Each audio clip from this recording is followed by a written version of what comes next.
और ऑब्वियसली हर कोई 2025 के बारे में सोच रहा है। हम्म तो अब हम 2025 के बारे में थोड़ा सा बात करेंगे। जो नया साल होगा, it is the year of Mars, Mangal का साल है न्यूमलॉजिकली।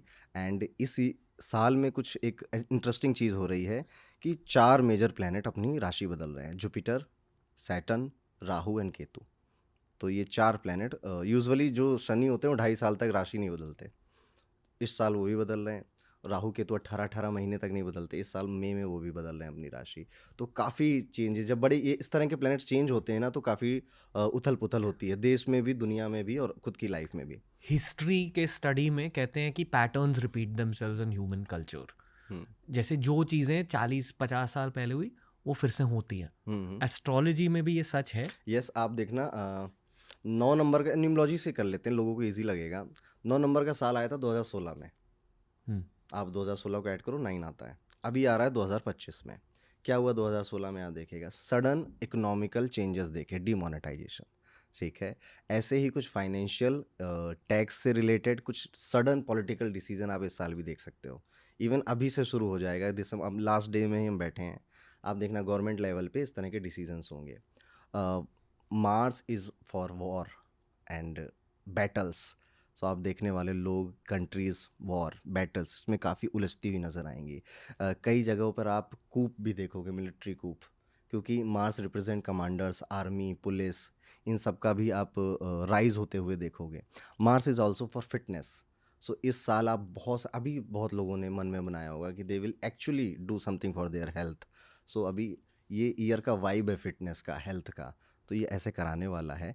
And this year is also year of traps and scam. So another level पे जाएंगे आपके स्कैम्स, आपके जो लोग ट्रैप करते हैं कि भैया वो सफ़ेद पट्टी पे काले अक्षर में 3 नंबर लिखे होंगे, बता दो, तो ये पुराना हो गया है। अभी देखो, आप ऐसे ऐसे निकल कर आएंगे आपको कि आप भी हैरान हो जाओगे।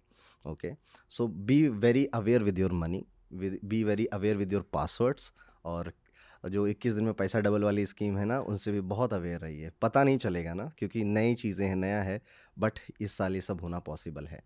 एंड एक पॉजिटिव वे में बोलूँ तो इस ईयर की जो एनर्जी है वो है फास्ट, गो फास्ट।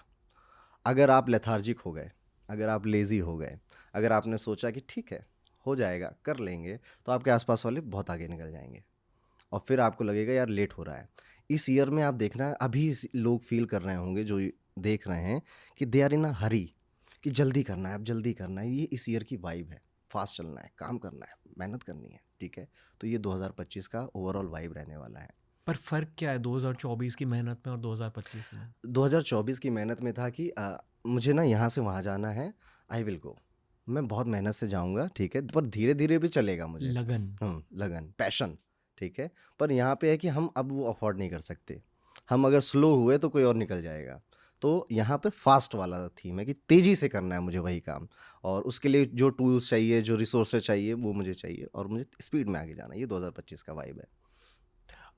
सनातन धर्म में न्यू ईयर अलग होता है, राइट? मार्च अप्रैल में कुछ यस, क्या चैत्र कहते हैं शुक्ल प्रतिपदा क्या होता कहता है। है? चैत्र शुक्ल प्रतिपदा को हम पहला दिन मानते हैं अपना, ठीक है, कि ये हमारा नया साल यहाँ से स्टार्ट हुआ। रफली मार्च अप्रैल में होता है। हाँ, रफली मार्च अप्रैल में आता है। ओके। उसके बाद रामनवमी आती है, चैत्र शुक्ल नवमी को रामनवमी मनाते हैं हम। तो as a modern day professional astrologer आप ये कैसे बैलेंस करते हो, क्योंकि पूरी दुनिया ग्रेगोरियन कैलेंडर को फॉलो कर रही है। 2025 की शुरुआत अब हो चुकी है, तो we add that and get 9 versus Sanatan Dharma में वो मार्च अप्रैल से शुरुआत होती है, तो उसके कैलकुलेशंस अलग रहते हैं। नहीं, जैसे अभी अभी न्यूमलॉजी की बात करी, तो numerology is based on English calendar, तो वो 1 जनवरी से अपना काम स्टार्ट हो गया, ये इसका कोर है। बट एस्ट्रोलॉजी में ऐसा नहीं होता कि 1 जनवरी हो गया तो अब सब बदल जाएगा, नो। ये बताने में मज़ा आता है, ठीक है, कि नए साल में ये होगा, बट अभी आप वीडियोस देखोगे तो मोस्टली जो एस्ट्रोलॉजर बोल रहे हैं वो मार्च के बाद की बातें बोल रहे हैं कि 29 मार्च को सैटर्न मूव करेगा, मई में आपका जुपिटर मूव करेगा, तो वो मार्च के बाद की ही कहानी है। सो एक चीज़ होती है ट्रांजिट बोलते हैं, ट्रांजिट ऑफ प्लैनेट्स, इसे हिंदी में गोचर बोला जाता है। उससे डिसाइड होता है कि कब होगा क्या।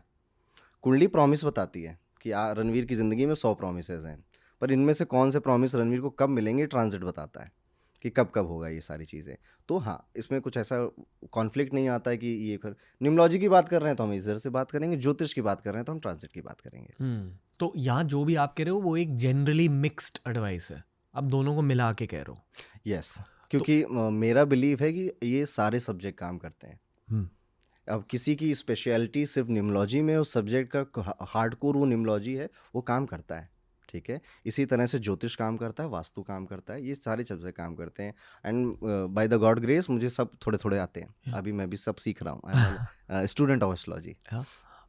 मुझे बहुत कूल लगता है कि आप भी पॉडकास्ट होस्ट करते हो, क्योंकि लोग ये पॉडकास्ट होस्ट के बारे में नहीं समझते कि हम कितना सीखते हैं, क्योंकि we are the only people who actually watch every podcast of ours, क्योंकि हम बैठ रहे हैं इसके लिए अनएडिटेड। तो लर्निंग कर्व बहुत अलग होती है एक पॉडकास्टर के लिए।